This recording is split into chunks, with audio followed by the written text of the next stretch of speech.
Okay, so in this section, we're going to go through and show you how to fire up a virtual machine that'll be responsible for running server 2008 R2.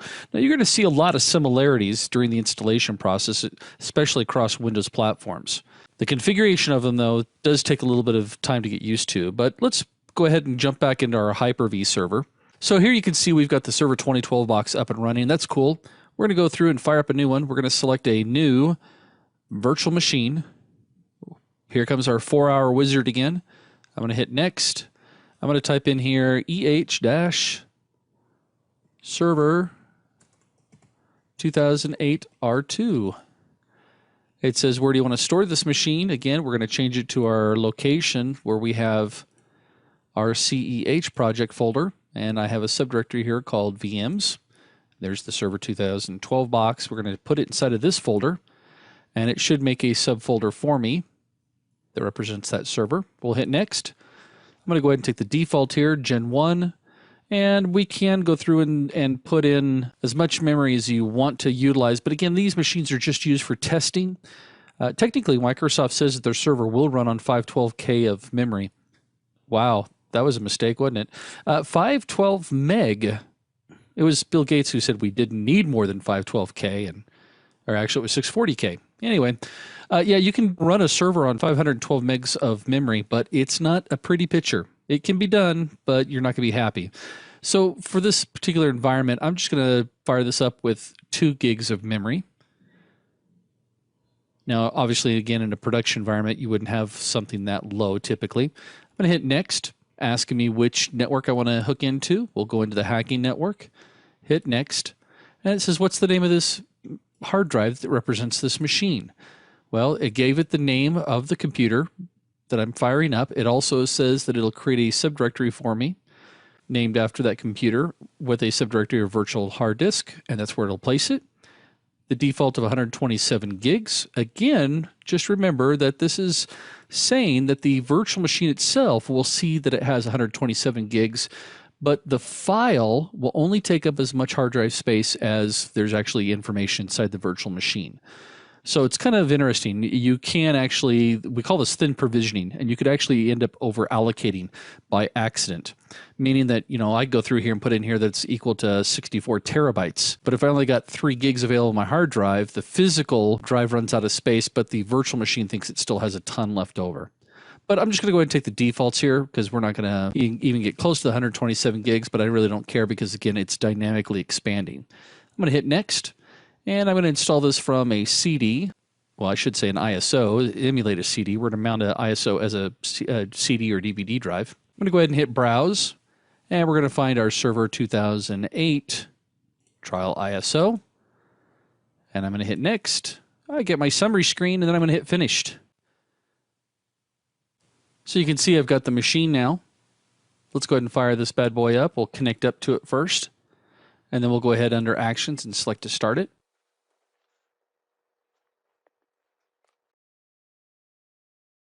After the hamsters have ran around the wheel for a second, we then get the option of selecting our language and time, currency, and keyboard. I'm going to just hit Next. It says, do you want to install now? Yes, you'd like to install. And I apologize if this is kind of small. I have a hard time blowing this one up because of the fact that we have not loaded up any device drivers or video drivers. I'm then going to select which operating system I'd like to install, and I'm going to use a standard edition full install. Don't select the core. If you select a core, you're going to get an operating system installed, but it's going to be all ran from DOS, and that's not what this class is about. And you don't need to be using Enterprise or Data Center or the Web Server Edition just because of what we're trying to accomplish in this lab. I'll hit Next. I'm going to accept the EULA. I'm going to hit Next again.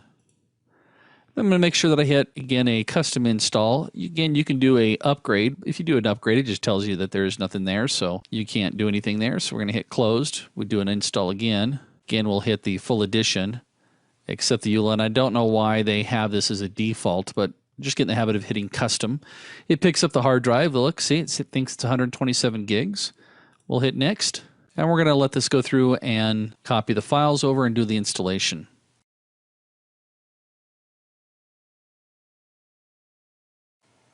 Okay, it's going to try to do the updates, but obviously since I'm not hooked up to the internet, it's not going to do anything. We can wait for the green bar to go across, or we can go ahead and select to restart now, which I'll do.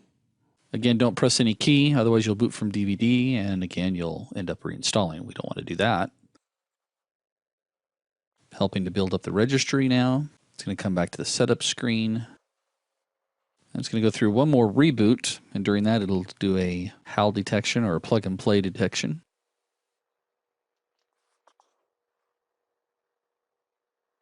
And you'll notice our screen got a little bit bigger. Here comes the detection of the hardware.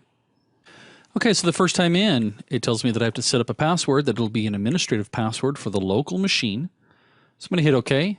This is what's the password. We're going to use our top secret password, which is capital P, A, $, W0RD. I'll repeat that. We'll go ahead and hit next. Tells me that it changed it successfully. We'll hit OK. Now you're going to think that it's done setting up, but it's not. There we go. What we're looking for is this initial configuration task. It'll actually help you to set this box up. First thing is activate Windows. We don't need to do that right now because we're not on the internet. We don't need to activate it. We will want to go ahead and set our time zone. And I happen to be Mountain Time Zone.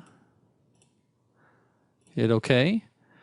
When I configure my networking, here's my network adapter. Now it's having a problem identifying it because there's no DNS server involved and there's no DHCP server.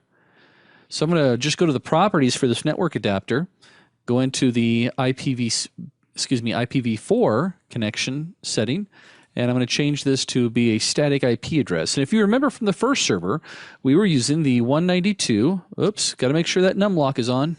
You would think that computers should be smart enough to turn that on. We're going to go 192.168.0. And if you remember, we did .10 for the first server. This one we'll do, how about 15? That way there we'll just go in increments of 5. We'll leave this as 22255 for the subnet mask. Default gateway, we don't need one because we're not getting outside of our network here. And for the preferred DNS, and I'm just hitting tab to go through these keys, but you could also, or go through these fields, but you could also use your mouse. For the DNS, we're going to use that 2012 R2 box, which, if you recall, is 192.168.0.10. Now, if you're using a different IP address range for all your virtual machines, just make sure you map it out or write it down so you understand which machines you're hitting. I want to hit OK. Hit OK again. And again, it's going to say unidentified network, and that's OK. It then says, okay, the next step is to go through and provide a computer name and a domain. Now, I always phrase it this way, is that Microsoft, when you turn the machine on, they know that you have to have a computer name. They have no idea what to call it, so they just give it win with a random alphanumeric character. So we're going to change this so it's equal to server 08 R2. And by the way, I would probably never do this in the real world because I'm going to, by naming your computer after the OS or having any type of OS identification in the computer name, it makes it extremely easy for me to footprint you and figure out what type of machine you're running. So I'm going to, again, we're trying to make this lab so it is hackable so you can see the vulnerabilities and options or attacks that could be coming at you. We'll go ahead and hit OK. It's going to tell me that I need to restart the machine. I'm going to hit OK. And when I hit close, it's going to want to restart, but I'm going to restart later because there are a couple other things I want to do here. The other thing I want to do is I want to come down here to configure my firewall. You don't need to worry about doing the automatic updates or downloading your updates just because, again, it's not hooked up to the internet. And roles and features we're going to do on the next reboot. So we're going to come down to the firewall. We'll just click on the firewall option. If you remember, we're going to go through and just turn the firewall off. And I'm probably going to get an error popping up here down in my action center. Let's go ahead and close this and see if it gives me the error. Well, we'll probably see it pop back up, but regardless, after you close down the initial configuration wizard, we have the server manager. This is the server manager from 08. One of the things you're going to want to do is disable that annoying Internet Explorer Enhanced Security configuration. If you don't disable this, if you've never seen it before, it is very, very, what's the phrase? I want to kill it. Is that a good phrase? Is that a phrase somewhere? This is where when you open up Internet Explorer, every single web page, including Microsoft.com, it kicks out on a server and says, are you sure you really want to allow this page to be displayed? So we're just turning this off. I'm going to hit OK. And you'll notice here it says that the console can't refresh until the computer's been restarted. I think I've done almost everything I want to do without doing the restart. You can either click on this restart button here, or I can come down to start, and we'll just select to restart. It's going to say, why do you want to restart? Because I said so. We'll just take a generic one here, hardware maintenance. We'll hit OK.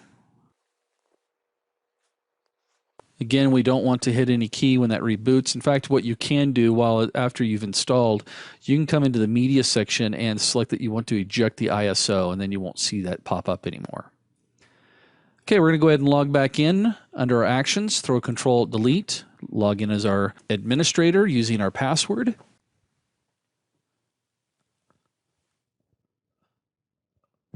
Okay, and then we want to enable the SNMP service on this box, just like we did the 2012 R2 machine. So we're going to come over here to our features, and we're going to add a feature. Oh, let's not show this anymore. Let's close it. I'll show you the other way of adding it. Inside the Server Manager console, we can just simply come down here to Features and select to add a feature. And I'm going to scroll down and install my SNMP services. Hit Next, Install, and hit Closed. Now, the other thing we want to do is once we've installed this, if you remember from the 2012 box, we need to come into the services, and I'm just typing in service, and I can select services, and I'm going to scroll down to my SNMP section. There it is. You can see that it's currently running.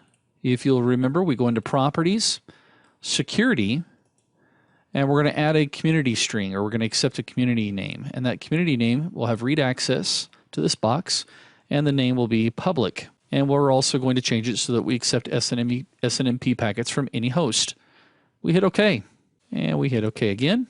Next, I'm going to go through and add our local users. If I expand out our configuration section, come down to our users and groups, highlight users, you'll notice again the administrator account is there. I'm going to right click and select I'd like to create a new user. And the first user is B. Wayne. First name is Bruce Wayne. His password was Batman. And again, he doesn't have to change his password. I hit create. Oh, we forgot the complexity requirements. So you guys got to see me goof up. Yeah, so we need to disable those complexity requirements. Now this is another easy one, relatively easy one to get to. We're going to just go into the admin tools. And remember, we go into the local security policy. We're going to expand out the local policies, come down to passwords, and there it is right there. It's interesting, by default, this is enabled on a server box, and you're going to see something different when we get to the desktop platforms. But we'll go ahead and double click this. We're going to disable it. And now let's go back and create that account again. New user, B. Wayne, Bruce Wayne. Password, Batman. Doesn't have to change. That should accept that now. Very good. Then we do Dick Grayson. D. Grayson. Full name, Dick Grayson. Password was Robin. And again, you can use whatever passwords you want for your lab environment. And then we also had Hal Jordan. And his password was green. Anybody? Anybody? Green Lantern. Very good. That's first Green Lantern. We'll hit create, and then we'll do C. Kent. His full name is Clark Kent. Anybody? Anybody? Yeah, if you don't know who Clark Kent is, you've officially flunked my geek test. So his password is super. And hit create. Okay, so the other thing I want to do, just quickly, is make sure that I'm able to communicate with the other machine. So I'm going to open up a PowerShell command. You could do this with a standard command prompt. As you get, how should I say this, more mature with your knowledge of the Windows platform, you will find yourself going to PowerShell all the time, because I can do a lot of commands from PowerShell that I would normally do at a command line interface, as well as I can easily move in and out. And I'll show you that here. First of all, I'm going to make this biggie size so you guys can see it all. And I just have my little standards that I do. Plus, you know me, I need a little Batman going on here, so we'll get the yellow text with the background being black. There we go. So from PowerShell, I can just simply type in a CMD to open up a command prompt. And when I'm done doing stuff in a command prompt, I can type in exit. And I only need to do that if PowerShell doesn't recognize a command prompt executable, such as ping. And I happen to know that ping does work in PowerShell, so I don't need to go to that command line interface. I can just do it from PowerShell.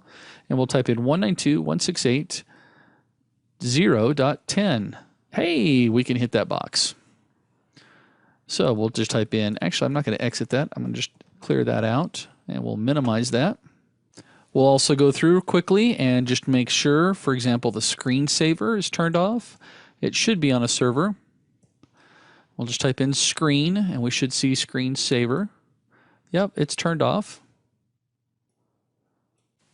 Okay, so that box is set up. So here we went through and talked about how we could install Server 2008 R2 on our virtual machine. Up next, we're going to install the desktop platform being Windows 8.1.